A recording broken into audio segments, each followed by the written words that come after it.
भारतीय सेना में भर्ती के लिए लाई गई अग्निवीर योजना को लेकर शुरुआत से ही देश भर में बहस और सवाल जारी हैं। अब इसी योजना को लेकर एक बड़ा फैसला सामने आ सकता है।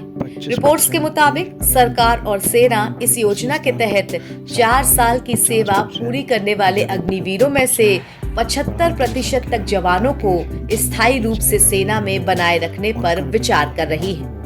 इंडियन आर्मी में जाने का सपना देखने वाले अग्निवीरों के लिए बहुत जल्द खुशखबरी मिलने वाली है। सेना में अब 25% की जगह 75% नौकरी पक्की होने की गारंटी मिलने वाली है। इंडियन एक्सप्रेस को मिली जानकारी के अनुसार जैसलमेर में आज यानी गुरुवार को सेना कमांडर्स का सम्मेलन शुरू हो रहा है। इसमें अग्निवीरों के रिटेंशन रेट को मौजूदा 25% से बढ़ाकर 75% करने का प्रस्ताव है। इसका मतलब है कि पहले 100 में से 25 अग्निवीरों को सेना में लिया जाता था, मगर अब 100 में से 75 अग्निवीरों को नौकरी मिलेगी।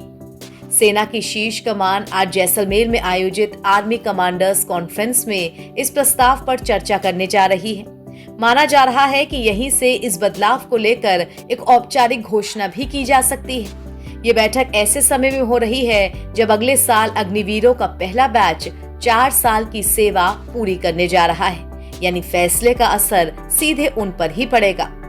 सेना कमांडर्स के सम्मेलन में तीनों सेनाओं के बीच एकजुटता बढ़ाने के उपाय और मिशन सुदर्शन चक्र के कार्यान्वयन की समीक्षा होगी।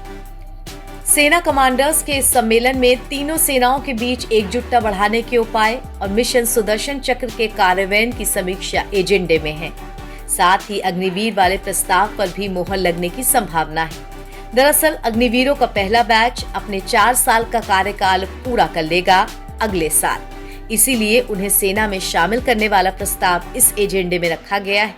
मई में ऑपरेशन सिंदूर के बाद ये पहला सेना कमांडर्स का सम्मेलन होगा। ये सम्मेलन सेना के वरिष्ठ नेतृत्व के लिए समग्र सुरक्षा स्थिति की समीक्षा करने और उभरती चुनौतियों से निपटने के लिए प्रमुख परिचालन प्राथमिकताओं पर विचार विमर्श करने के लिए एक मंच के रूप में कार्य करता है। वर्तमान में अग्निवीर स्कीम के तहत 4 साल की सेवा अवधि पूरी करने के बाद केवल 25% सैनिकों को सेना में आगे की स्थायी सेवा के लिए चुना जाता है। शेष 75% को रिटायर होकर सिविल लाइफ में लौटना पड़ता है। लेकिन अब इस अनुपात को उलटने की तैयारी है, यानी अधिकांश अग्निवीर अपनी सेवा जारी रख सकेंगे। हाल ही में कोलकाता में हुई कंबाइंड कमांडर्स कॉन्फ्रेंस में प्रधानमंत्री नरेंद्र मोदी ने घोषणा की थी कि देश में 3 ज्वाइंट मिलिट्री स्टेशन स्थापित किए जाएंगे।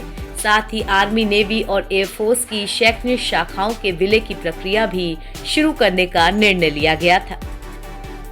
अगर 75% अग्निवीरों को स्थायी सेवा देने का प्रस्ताव लागू होता है तो ये लाखों युवाओं के लिए सेना में करियर की नई स्थिरता लेकर आएगा।